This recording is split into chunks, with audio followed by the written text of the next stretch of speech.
I'm Jim Check. You're watching Kelowna Now, and we're back from the big long weekend, the big Family Day weekend. On the phone with me, Ian Burns, our managing editor out in Ottawa. There, how was Family Day for you? Not so great. There was a lot of shoveling. There's been God knows how much snow, but the whole of this part of Ontario has just been buried under snow, and that's kind of the context in which that plane crashed as well. Very snowy down there in Toronto as well.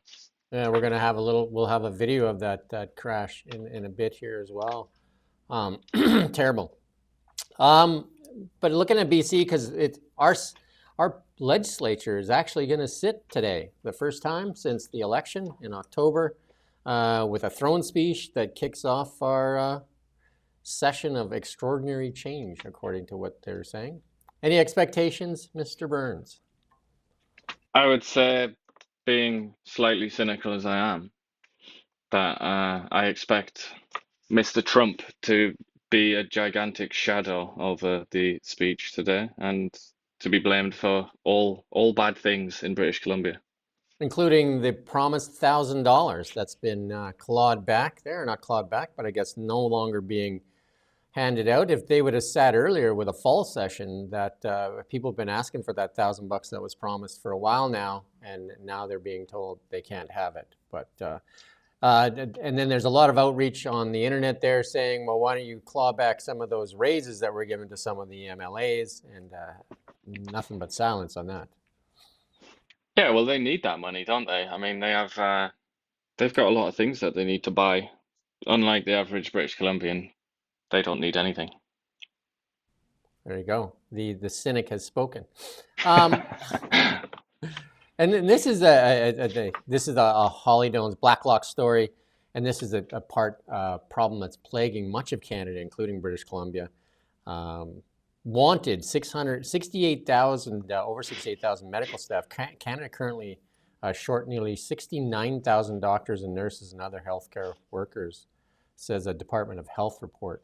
And Canada clearly has urgent work to do. And again, if you look at that capital gains increase in the inclusion tax, which is likely going to go away, did not help those matters. Certainly not for doctors, yeah, but I mean, the one there that I'm looking at that really shocks me is the nurses. 41,500, more than that, 41,584 nurses. I mean, that is an enormous amount of nurses, and as anybody that's anybody that's spoken to nurses or even doctors knows, it's impossible to run a medical operation without nurses. You just can't do it. Doctors can't do it by themselves. So that's quite frightening, isn't it? How do you get more than 41,000 nurses? Like where do you find that many? Yeah, so here's the other problem, and I know from personal experience, my daughter's a nurse, that she has to have two licenses to practice both in Alberta and BC. And the National Post did an article saying that doctors can't practice anywhere in the country due to interprovincial barriers. It just We have a Red Seal program for trades, and yet we don't have something for doctors and nurses. Like, she has to pay twice the fees to practice both in Alberta and in BC.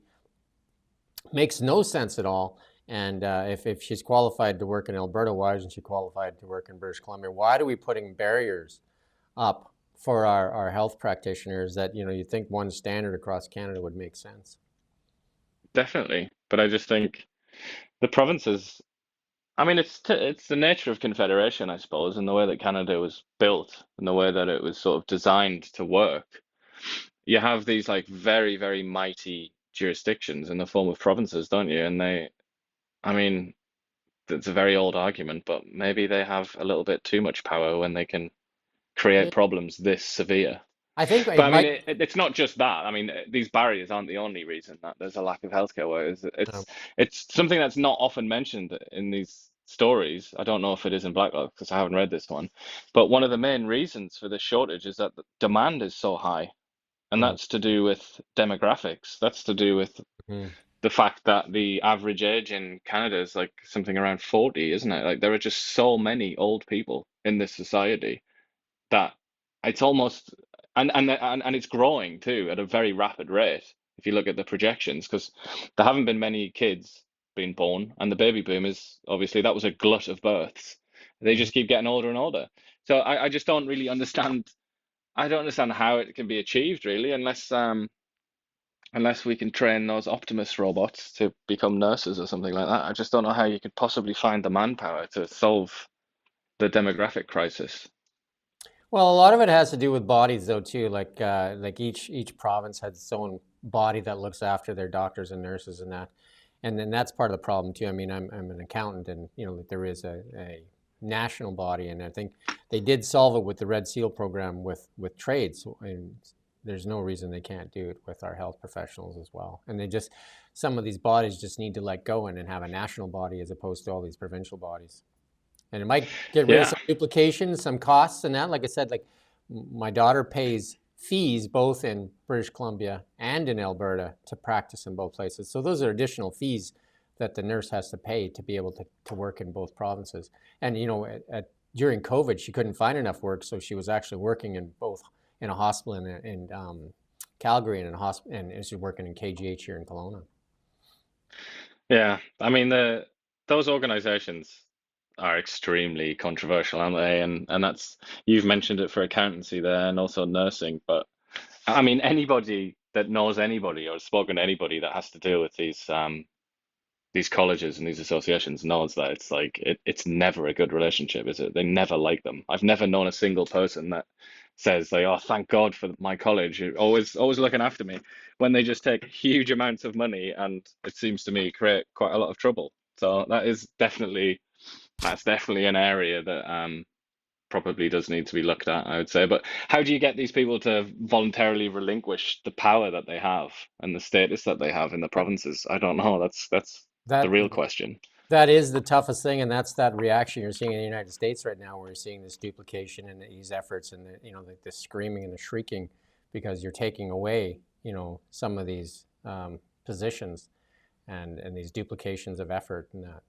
So, Pierre Poilievre is one of his policy plans is that he would do similar to a Red Seal program for the healthcare professionals. So something to look at. Again, with Pierre Poilievre, Blacklock story again, Holly Dones. Media, according to is highly undemocratic, according to opposition leader Pierre Poilievre. And we experienced this ourselves. He says that it's dominated by media reliant on the parliamentary gallery, is reliant on media that is reliant on federal subsidies. His remarks followed a 2019 court ruling in which a federal judge faulted the Gallery and House of Commons administration for blacklisting two news organizations for secretive internal media accreditation guidelines. And we've experienced that as well. And he says independent media should be allowed on the precinct. Well, it's kind of crazy that these people who work for, a few news organizations, private companies, except for CBC, which is kind of, I guess a more complicated case. But that's all they are. They're employees at private companies. And then they get together and decide who can report on parliamentary business in Parliament. I mean, that is nuts, isn't it? But it's just classic. It's like just like what we were saying there. It's like these people have acquired for themselves a status that they like. They get to control things and they get to pretend that they're special people. Yeah. And it's very, very hard to dislodge people from positions like that. They're often reluctant. But I mean, certainly if Poilievre wins a majority in Parliament and he's committed to this as a sort of a big issue, and I think he is actually, then yeah, he could change it. But I think he's very interested in it because of that line there, that last line that you've clipped, which is where it says, I go and hold a press conference and it's just liberal media who are there to attend. And he's saying that, he's calling them liberal media because they're all subsidized. I mean, there's certainly, Well, I think there's a point to be made there, isn't there? They're all subsidized. I mean, either subsidized through these various programs or subsidized in total, like in completely subsidized in the case of the CBC. I mean, that is a peculiar situation to be in. And certainly, as an opposition leader, he must feel that pretty intensely. Yeah, and it's not only access they're blocking, like, they get together and decide who gets access, but it's also funding. So they're selectively deciding who gets to live and die because Bill C-18 has cut off funding to many independent media outlets and took away their audience, like ourselves, and we have an audience of 200,000 that's been blocked now almost 2 years, and yet we don't have access to funding that many of these other outlets are getting. And then then they're blocking access. So access, funding, and then competition, really. Yeah, and then it's entirely too cozy. The Canadian media scene is way too cozy and incestuous. It's a bit like the political scene, actually. And there's if anybody's ever wondered why is the Canadian media so boring and so, let's just be frank about it, why are they so crap? Why can't they do a very good job at just reporting on stories, holding power to account, being entertaining? Why does nobody watch the news in Canada? Partly, this is why. This is why. Because they get together and they have this very chummy relationship with politicians and with each other, and they're very sort of conservative with a small c. Well, they, Ironically for Pierre Poilievre here, they don't want to change, and they don't want their little bubble to be popped. well, there you go. This is the gap we're trying to fill. We're entertaining, if nothing else, right? Well, that's why Chrystia Freeland watches, obviously, because we're so hilarious. We got the banter, which There they you go. really lack. If anybody's ever wasted their life watching CTV or CBC, not much banter, is there? And then we just had a comment on our TikTok and says conservatives have hijacked the media. That's comedy, including this channel. How? I mean, like, let's hope they're still listening. How? Please explain, and we'll interact, we'll respond, because I'm really interested in how that is the case. Yeah, I am as well, because I mean, there's been people accusing us of getting money from the Russians, and then accusing us of getting money from Trudeau, and we don't get any money from anybody, just so you know. So It there you depends go. on the story. If the story we write is unsatisfactory to partisans on the right, then we're slaves of Justin Trudeau. And if it's the other way around, then we're slaves of Pierre Poilievre or bloody Vladimir Putin or whoever else. I mean, that's just a sign of I think that's just a sign of like a lot of discord in Canadian society, isn't it? Where people, they don't want to believe that what they're seeing might be true if it reflects badly on their partisan position. They would rather just accuse the people who are communicating this message to them of being somehow corrupt, because that's easier for their psyches to deal with. A lot of people like to watch like 30 seconds and then become judge, jury, and executioner as well, right? So it's quick and easy to do. I mean, not as easy to do in Europe right now, where they actually go to your door and take your phone and your laptop and arrest you for posting a meme. So in Canada, Indeed. in Canada, you're still allowed to make your wild accusations. So there you go. Well, you can actually be arrested and prosecuted. That has happened a few times, but I think the threshold is a lot more Hmm. normal, let's say. Whereas in a lot more kind of, you can sometimes understand why. Like, it's often to do with like terrorism, like ISIS and stuff like that, or like actual sort of incitement of violence. Whereas in Europe, it quite literally is. Well, we were talking earlier about the German situation. In Germany, it's illegal to insult people. That's always something I found like so funny. But that what was it, CBS? You're saying they actually sort of like highlighted just how ridiculous that is. I mean, Germany's an extreme case, obviously, but even in my country of birth, there in England, there's very little that you can say that might sort of skirt the line of turning into offensive before you just get arrested. I mean, it's kind of nuts. Let's move on to the Liberal leadership race and what's been going on there. One of the front runners, Freeland, I guess not very much in the front. Carney obviously way out in front. Freeland says she's now going to cut immigration.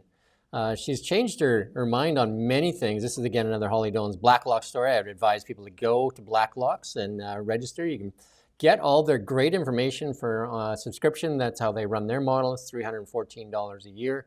Well worth the money. She says Canada must sharply reduce immigration quotas due to national housing shortage. And she also was the finance minister and claimed record high immigration was essential to growth. So she's now wanting it both ways, I guess. As prime minister, she will fight to end the housing crisis, and she has a real plan to end this housing crisis. They've had 10 years, though, to end it. The immigration obviously was a big contributor to the supply and demand stuff. They let in 1.9 million landed immigrants, foreign students, and temporary foreign workers in Canada in 2023. Um, and at the time, Freeland said that it was needed for economic reasons. These are economic policies. And obviously, it stressed our health care and it stressed our housing. But she's Yeah, and flipped. everything else, infrastructure in general, I would say. And then the other thing, which is a little bit harder to investigate or define, is the sort of cultural changes that have come as a consequence of millions of people who aren't Canadian coming to live in Canada. I mean, obviously that changes the culture of the country, and it makes it a lot harder for the country to figure out what it's about, who it is. I mean, this is happening all over the Western world.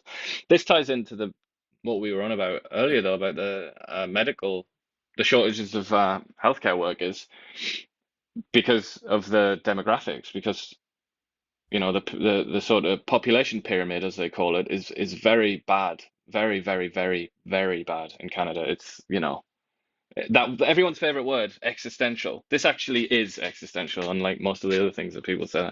This is something that could basically end Canada because there are too many old people and barely any young people. And people like Chrystia Freeland, who used to write for the Financial Times, who love their macroeconomics, she'll have known this for decades. And certainly her advisors will have known this. And that sort of explains the push for immigrants. Because if people in Canada aren't having children and you look at the data and you say, all right, in 50 years, Canada basically won't exist, or something along those lines, whatever it is, whatever the forecast is, then people like Chrystia Freeland say, okay, well, let's just like open up the floodgates. Let's let everybody in that we can and try and balance out the demographics. That's the context of it. But now for her to come out and say, "Oh no, it was all wrong and we need to change it," I mean, I doubt very much that she believes that herself, to be honest. And I know she's listening now, so maybe she'll send in an email. But I think it's political posturing, as they say. I think she's the mass immigration that was introduced to try and improve the demographics of Canada was extremely unpopular with Canadians. And when you need to win an election, you need people to vote for you, like Chrystia Freeland does now. You have to at least pretend to be listening to them, and I think that's what she's doing right now. Yeah, she's campaigning really against her past 10 years. Like she's flipped on most things. Some people have accused her of actually being taking Pierre Poilievre's campaign platform. Yeah, well, it's an indication that the Liberals, and this is true even of Mark Carney and lots of other Liberals, lots of other sort of high-ranking Liberals, it's an indication that they are very, very well aware that their policies were unpopular.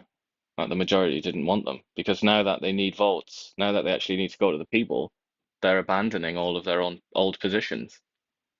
Yeah, because during the time when all these policies were unpopular and they were challenged on it, they just told you that it was a vibe, that the economy is not that bad and that inflation is not that bad. So it's just a vibe. And then maybe I think Friedland famously said one time, like just to cut your Disney streaming account and that should fix it, that $10 or $14 a month thing.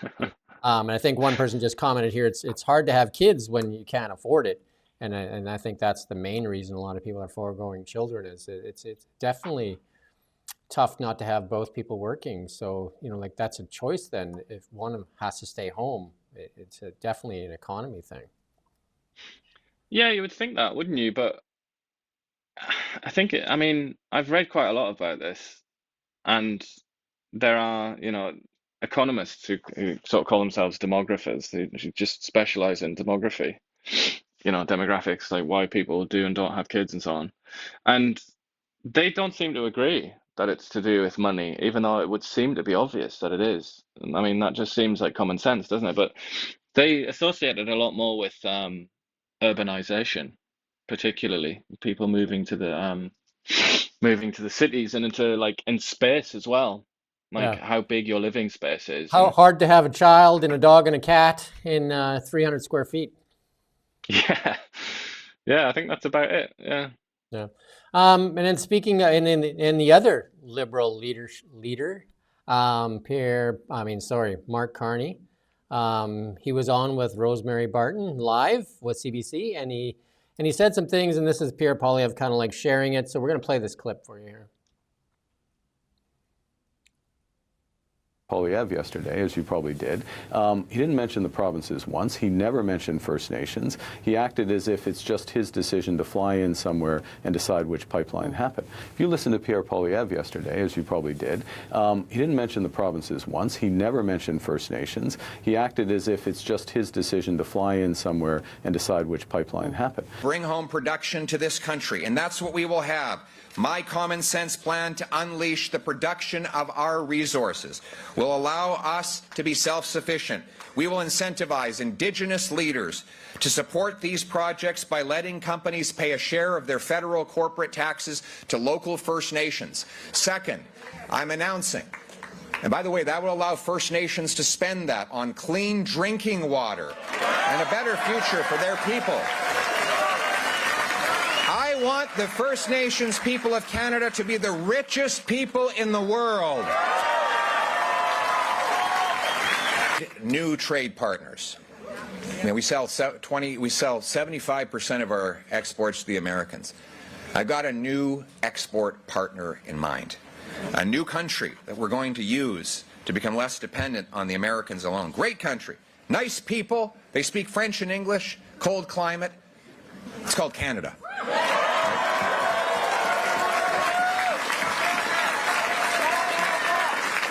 Right now, we have tariff barriers between our provinces that are almost as big as the one that President Trump is threatening.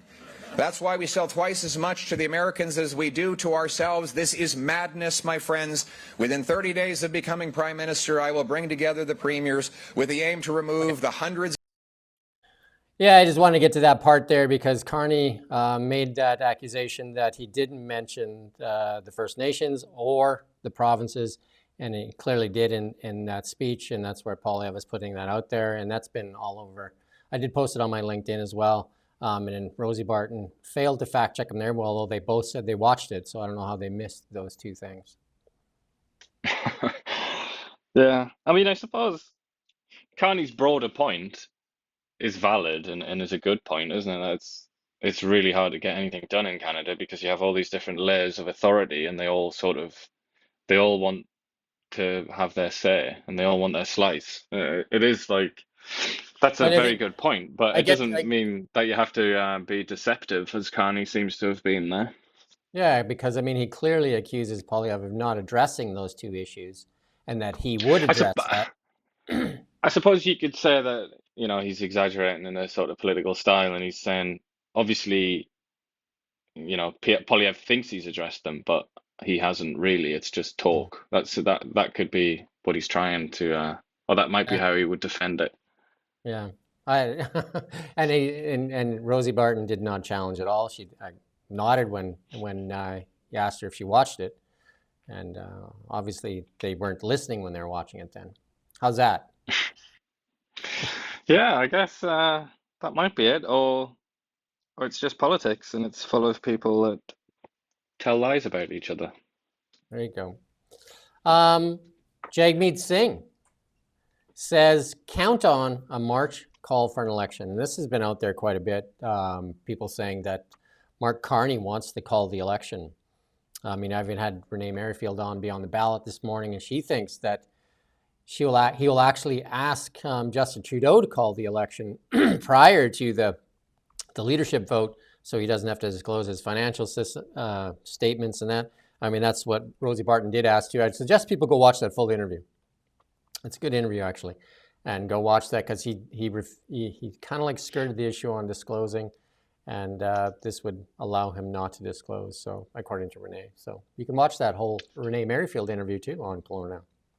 But Singh, there, he doesn't seem to think that, does he? He seems to think mid-March, which would mean that would mean that Carney would be Prime Minister by that point, so he would have to do it himself. But that is an interesting idea that Trudeau would do it, but that would raise up more questions, wouldn't it, about what's going on, why it is that Trudeau's kind of the leader but not the leader, and it's, you know, I think that would be another kind of bad luck for the Liberals. But I don't know if the polls are to be believed, and that's something to debate, isn't it? But if they are to be believed, all this malarkey going on right now caused by the Liberals isn't affecting their popularity, or the only way that it's affecting their popularity is that it's increasing their popularity. So I don't know, maybe they feel emboldened by that.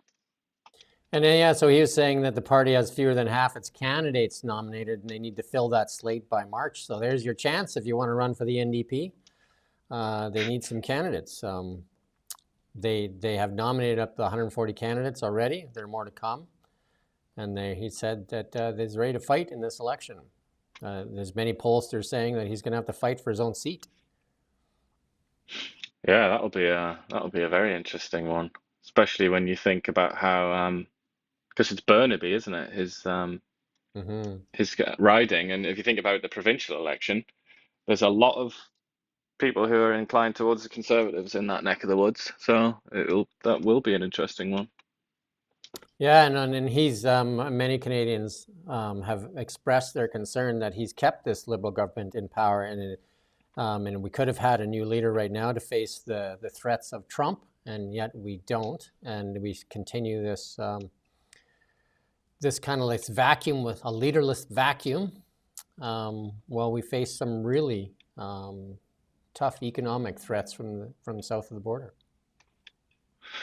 Indeed, yeah, and that sort of continues, doesn't it? I mean, I do feel like we're living through history right now, aren't we? We're living through history being made, and there's so much happening that it's hard to know where you are. But I think as the years go by, we'll be able to like frame this properly. But it does give me the impression that this will reflect badly on the Liberals, I think, on the decision to be, you know, at least not strong, not have a strong leadership posture at this moment in time in Canadian history. I think that is in future going to be looked upon as a pretty sort of dubious decision. And then that terrible crash, luckily no lives were lost in the Delta Airlines crash there at Toronto Pearson Airport. We have the video here to play of the crash if you haven't seen it already.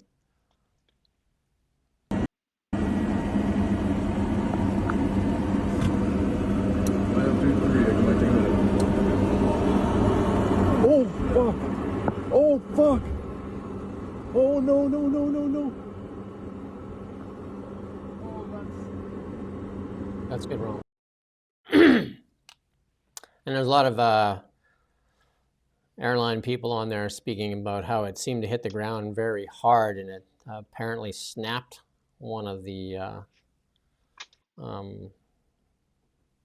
landing gear, and then that's what caused it to flip over onto its side, and then snap the wing off, and then roll over onto its roof.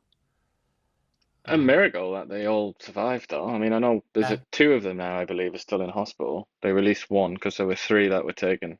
It's just kind of, I mean, I guess it's complete speculation, but I'd imagine that's something to do with their seatbelts, not being on properly or not working or something like that. Because if you're upside down, I mean, that's why you wear the seatbelts, really, isn't it? A lot of people don't realize that when they say that they don't want to wear their seatbelt.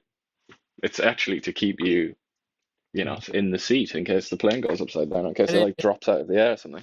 And it's amazing, and maybe that helped that wing detached, because that's where the fuel is stored, in the wings, because there was flames. Yeah. Right. So. But I mean, people are quite rightly kind of coming out saying like, "What the hell is going on with aviation in the last couple of months?" Like, and it is crazy. There's been a lot of crashes.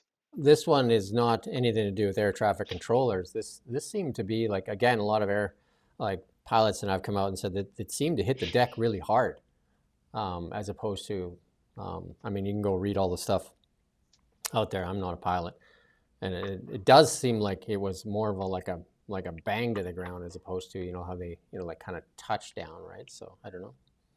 But there has been a lot, regardless of the cause. There's been a lot of crashes, and particularly in the West, where we just don't usually ever get them. It's like extraordinarily rare to happen in a Western country. Yeah. But there have been a few, and it is the most concerning. One of the most tragic ones was recently with that Black Hawk helicopter crashing into that CRJ, which is what this was, a CRJ as well. Um, and I did watch a clip from the dad of one of the pilots in that plane that flew a Black Hawk helicopter in his past, and his son was on the CRJ. And he said that the crews in the Black Hawks, they were on a night vision exercise, and they were wearing their goggles. He said there needed to be a fourth person in there that wasn't wearing night vision, because at night vision narrows your view. Yeah. Anyway, I mean, dreadful. I'm sure it'll be kind of poured over, won't it, with extreme detail and attention. So we'll learn exactly what happened pretty soon, yeah, I imagine. but it's just it's definitely really fortunate that these people all got to like basically walk away with their lives. So great news in that respect for this this flight for sure. Inflation up slightly as GST and brings down prices on booze and toys though. But inflation at 1.9 in January compared to the previous year. But BC actually at higher than the national rate, and we've been seeing this for quite a while now. BC seems to be higher than the national rate at 2.2, but that's down from 2.6, right? So Yeah. David, I mean, it has been going on a long time, to the extent that before the election, when you spoke to David Eby, he mentioned it, I believe, didn't he? And he said that it was to do with housing, inflated prices for housing in BC.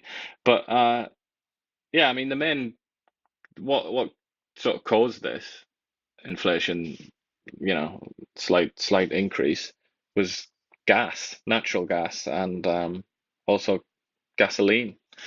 But that natural gas prices have been the sort of the world market is seeing a bit of price increase, isn't it, right now? So I guess and you could blame global forces. you are seeing a lot of people posting their natural gas bills online and then showing that like more is related to the carbon tax and delivery charges than it is in the natural gas prices. So a lot of people are really getting quite upset at that looking at, because obviously the cold months is where you're going to see like huge, like the bigger gas bills, and then they're showing that a lot of that gas cost, or sorry, their bill is related to the carbon tax and or delivery charges, and then also the GST, and not actually in the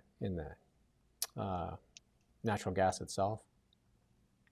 Yeah, well, it's taxed like mad, isn't it? It's certainly seen as a source of revenue by many different levels of government. But I mean, it's undeniable that the natural gas price has increased as well. Like the actual base price of the product is up. And I don't actually know every single reason for that, but it's true. I mean, one sort of ray of sunshine to this impending betrayal of Ukraine that seems to be happening is that if Russia's like welcomed back into the world of trading nations, it's obviously the largest provider of natural gas in the world. It has the largest reserves. If that's back in business, if Russia comes back, then the price of natural gas should come down considerably. So that might be one sort of good thing. I guess many Canadians would ask then, what about the carbon tax on there? Because that's that's part of it. So, and They according would to also ask, what about our gas? Is that going to sell for less? And the answer is yes, it will. There you go. And then we talked about this earlier, but Pascale St-Onge, another Liberal MP that says she's not going to run. She's the Minister for Heritage. You've interviewed her on Bill C-18, and then she says she's not going to run. But she wants to reform the CBC before she goes. Apparently, that's what CBC's been told, presumably by her press office. They've said that she wants to make the French, division of CBC like separate in law and protected from the potential changes that Poilievre would bring in if he was to win the election. But she's not had a very good time of it, really, has she? I mean, she came in. She was kind of like Trudeau's like headhunted quite a few people, including Chrystia Freeland, but he kind of headhunted her because she was a massive critic of the government. You know, she was the head of a union in Quebec, like a media union, and she was a real like defiant critic.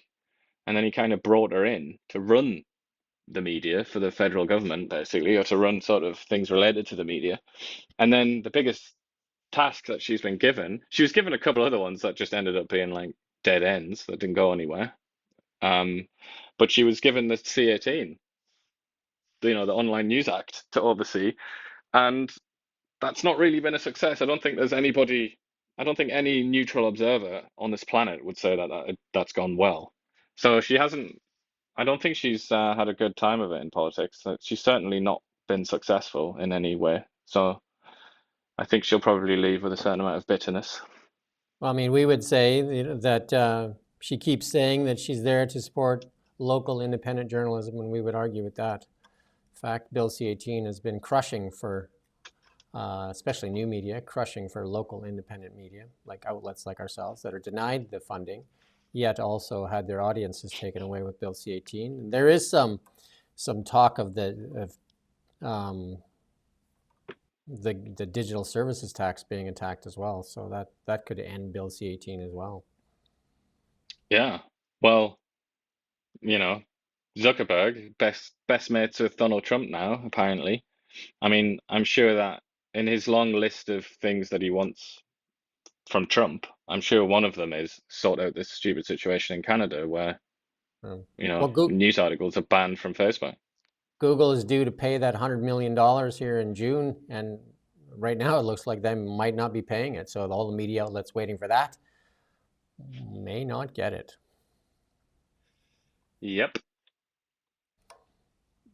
And then you put this in, I'll let you talk to it. Trump musings on very large faucet in Canada, part of large looming water crisis.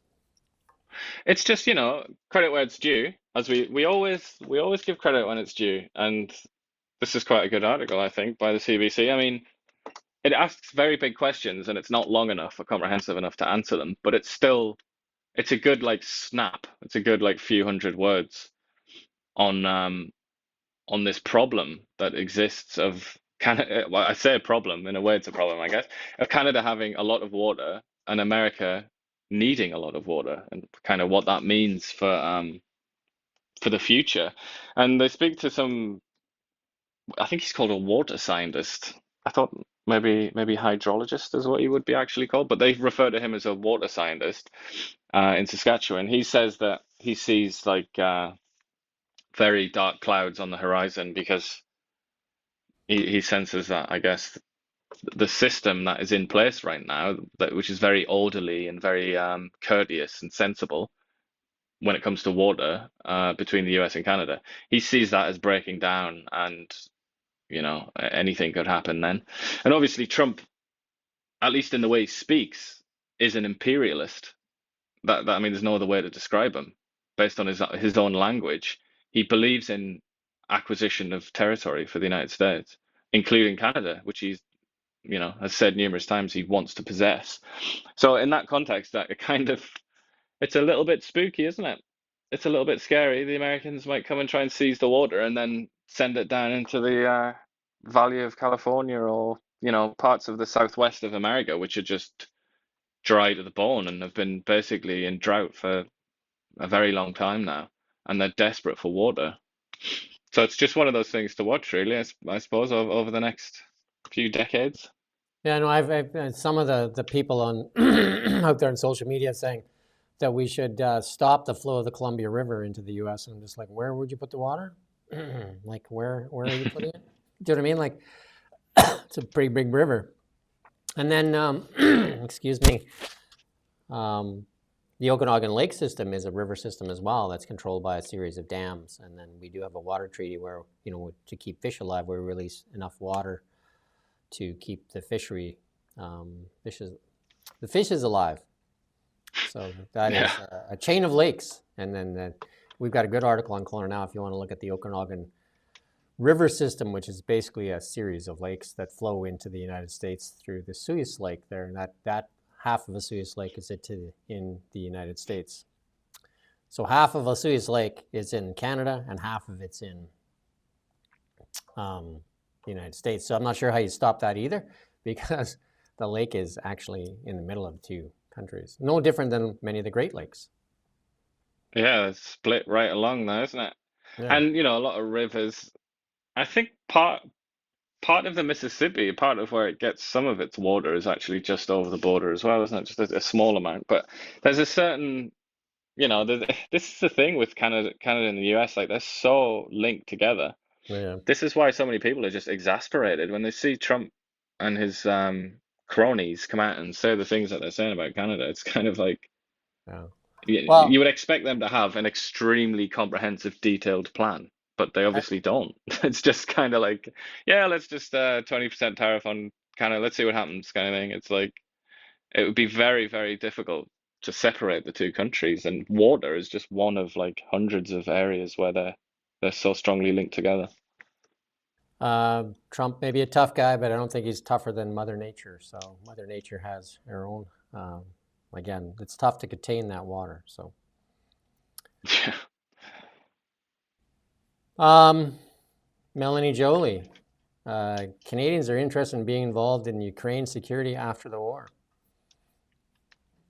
Yeah, involved in Canadians sort of, as she said, Canadians actually being like, so involved. I mean, quite vague language, but I mean, it sort of suggests Canadian soldiers. Do we have any of them?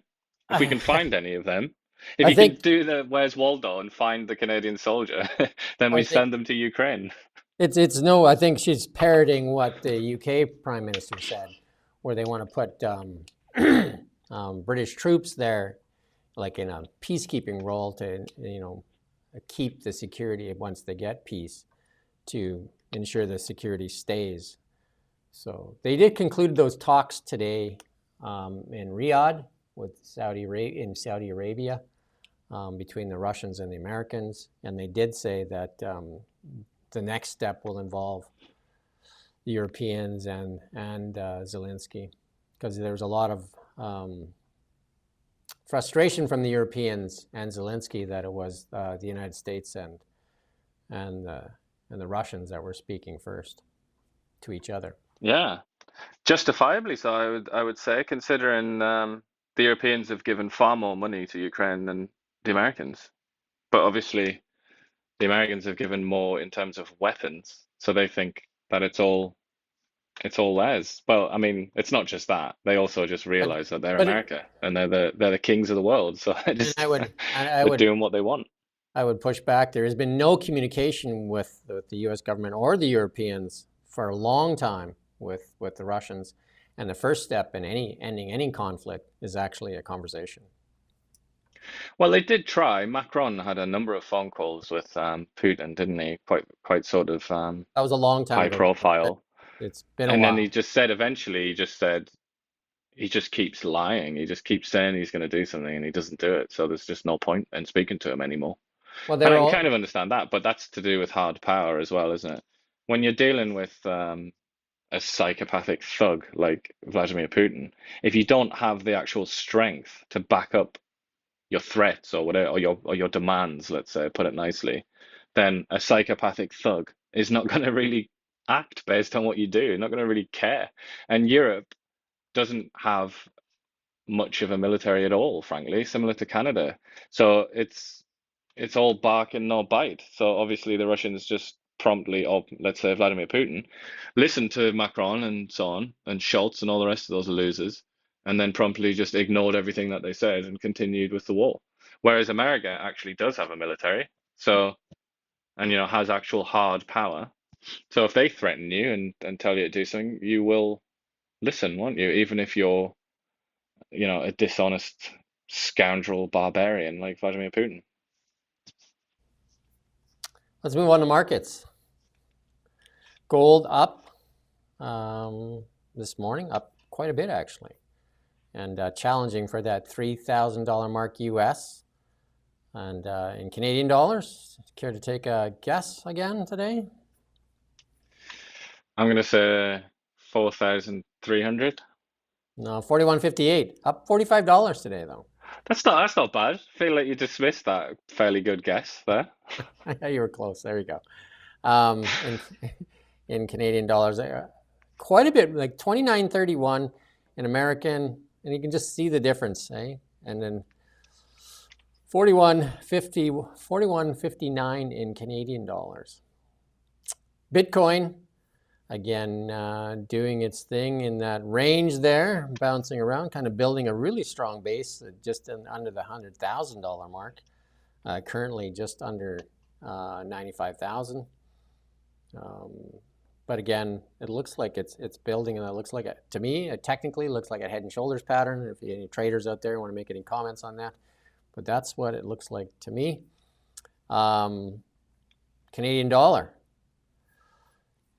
does not believe that tariffs are going to be that big of a deal. If you look at it, Canadian dollar actually recovering in the last little while. So an election would definitely help. Canadian dollar above that 70-cent mark, which is great news. You can see that spike down there in the bottom right corner there. That was when the big 25% tariffs were looming and causing nothing but problems. And then we're just talking about markets in general. Uranium becoming really a hot commodity too. In Canada, until 2008, Canada held the world's uranium crown. It's now trying to reclaim that. It's now the world's second largest producer of uranium. Canadian mining companies are racing to set up new mines to capture the nuclear zeitgeist. Nuclear power is a big thing again, and a lot of even the AI firms, the tech firms, are trying to get access to nuclear power, including restarting 3 Mile Island. We talked about that a while ago in our show. We got It's lots. Microsoft, isn't it? I think who acquired that. Yeah, we got lots to talk about in the AI world, though. Like crazy busy weekend in that regard. Elon Musk's xAI launched next gen Grok 3, and he said it's the best thing out there right now. So I watched that presentation. Lots of cool things going on in there. He did it kind of like Sam Altman. 4 people sitting around a table talking really nerdy. So it was like 4 nerds sitting around a table talking about how this thing is the best thing since sliced bread. And if you look at that chart there above them, it's Chatbot Arena. That it shows at the top left there that Grok 3 is in the lead right now, according to them, right? So, and there you go. And then It's pretty convenient, that, isn't it? Yeah. And then there was that big AI summit in Paris, the Paris Summit. And like a lot of people are saying that it failed because the US and the UK refused to sign a declaration on inclusive and sustainable artificial intelligence, like on really on regulation. And both the US and the UK says we're not going to sign that. And that really disappointed a lot of people at the Paris summit. And then J.D. Vance said that the U.S. is not going to be held back from developing artificial intelligence by global regulation or excessive focus on safety, because they realize that they're in an AI race with the Chinese and the Russians. Whereas you and I have talked about this many times, is that the Europeans and Canadians seem to be in a rush to regulate instead of innovate. And J.D. Vance's speech at the summit was the exact opposite of that. Yeah, well, I mean, the US is so obviously. I mean, China, China signs things like this all the time. It's worth less than toilet paper. Yeah, to for the China, Chinese. they'll They sign it. They don't don't care. They'll sign it, but they Yeah, won't do they'll it, sign right? anything. They just do not care. But the leaders in AI are China, who like we've laughed Yeah. about just now, won't pay any heed to this anyway. So they're not restricted by this. Then the US and the sort of countries after that who are pretty high include the UK. So basically, the countries that are producing AI don't want to be regulated by countries that aren't producing it. I mean, that's understandable, isn't it? I can't believe they're surprised.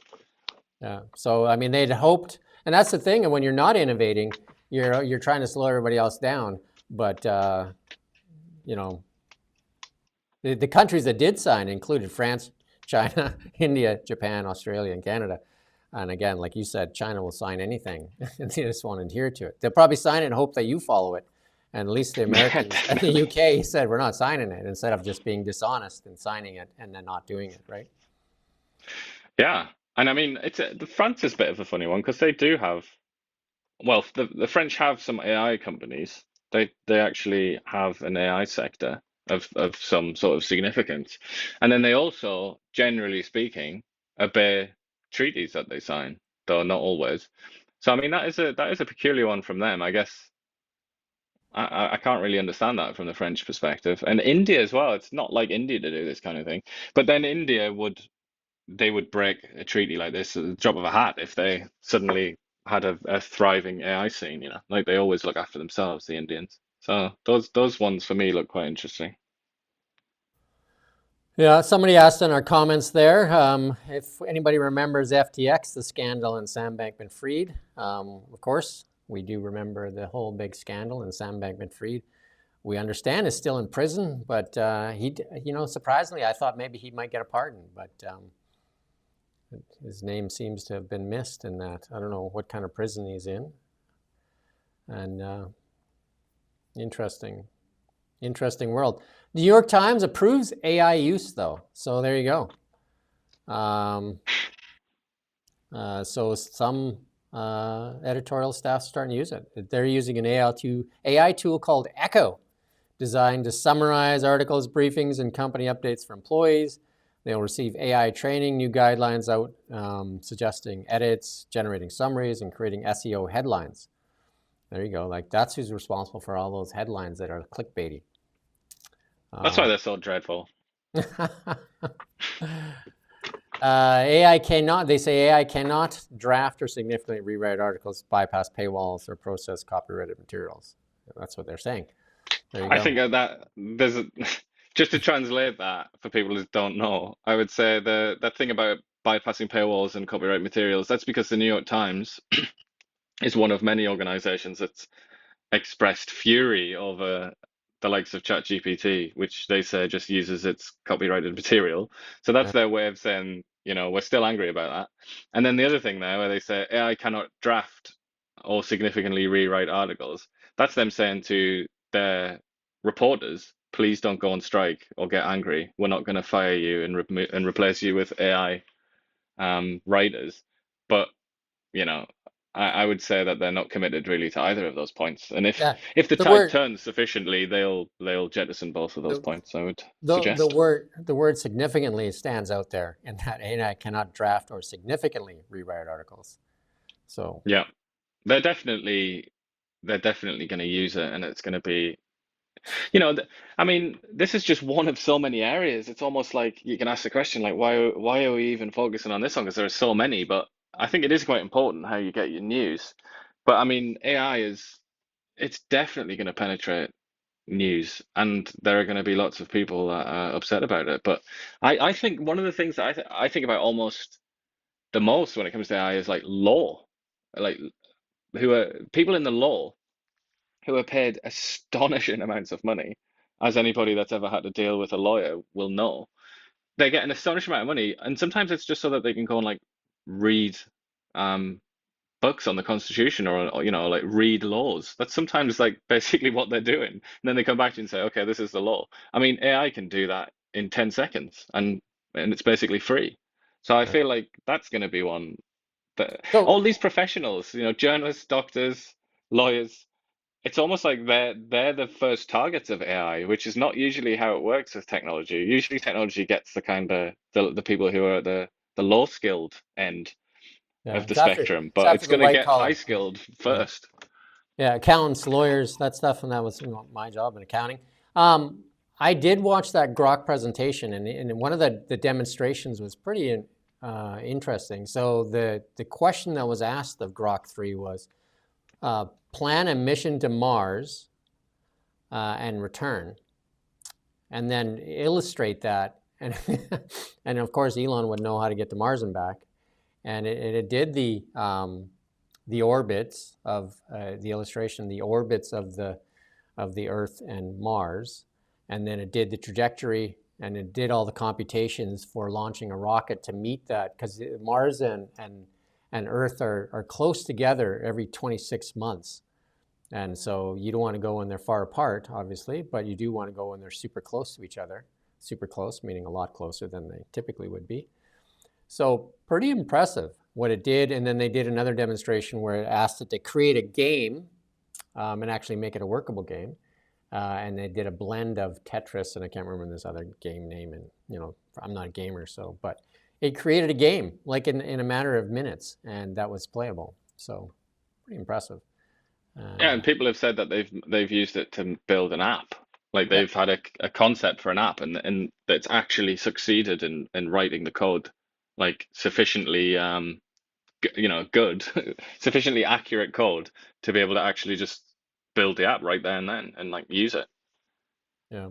And it's, some people might say the AI might be better at news than some people at news. I've had this thought I've had this thought that we should actually incorporate it into our show, and maybe we'll give it a try, is actually use ChatGPT as to be our fact checker. We can actually have it, because I've interviewed ChatGPT live, and it was actually a pretty good interview. You can go back and watch that. But actually having it run in the background here and fact check us every now and then. It's not a bad idea. Yeah. Although I don't know if you notice, but I mean, I do an awful lot of fact checking of ChatGPT, which is the one that I use most often. I mean, and it's kind of it's a bit it worries me a little bit where it will say something that I immediately recognize as false, and then I'll say, you know, because it likes to use numbers, doesn't it? Like lists. So I'll say number 3 there. That's just wrong. And that's all I'll say, something like really brief. And then it gets back and it says, yep, you're totally right there. I'm wrong. It's kind of like, so why did you do that? So I mean, it's still very you should treat it with a lot of caution and skepticism, I would say. I would say ChatGPT is a lot better than Gemini, where it actually intentionally makes up stuff. Yeah, it's not quite as it's nothing as bad as that, no. But they I don't know, it does come back with sometimes things that are like the opposite of the truth. I don't know if it's just the way that it's processed the sources that it searches for or something like that, but sometimes it really does make pretty embarrassing mistakes that, you know, like a human just wouldn't make that kind of error. But I mean, obviously it's early days, isn't it? And it's only going to get better, like a lot better. So Elon claiming that Grok 3 was the best AI out there, and ChatGPT 5 set to release within weeks or months. So Sam Altman putting out their OpenAI roadmap update for ChatGPT 4.5 and 5. They want to do a better job. What do you got going on there, Rommel? And a much better job simplifying product offerings. There you go. So Sam Altman says that get ready, buckle up. It's a really interesting competition now, isn't it? Like for quite a while, it seemed just to be him, just to be OpenAI, didn't it? Not really many real contenders. And then now there's quite a lot of pretty serious contenders. I think Sam Altman and Elon Musk should check with the Europeans and the rest of them and see if there's some regulations they need to be following. Yeah. In our EV segment, this is pretty cool. This is Chinese technology. BYD's new Denza Z9. We're going to play a little video for you here.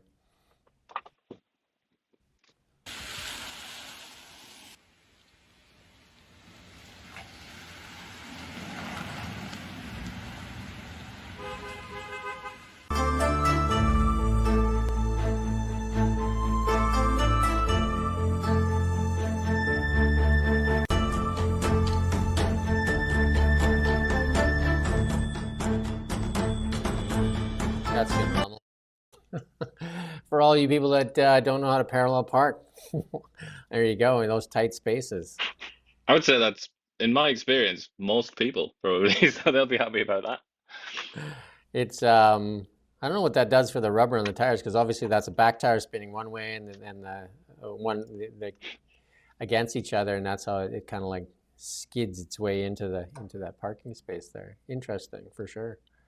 Um, and that vehicle is $47,000 US. And some of the Chinese EVs are just super posh, and none of them are allowed in Canada or the US right now. But like they're ending up in lots of parts of the world, including Australia. So that whole market, the Chinese EVs are, like most people in China are buying an electric vehicle, and in some parts of Europe, like including Norway now, it's 100% of all new vehicle sales.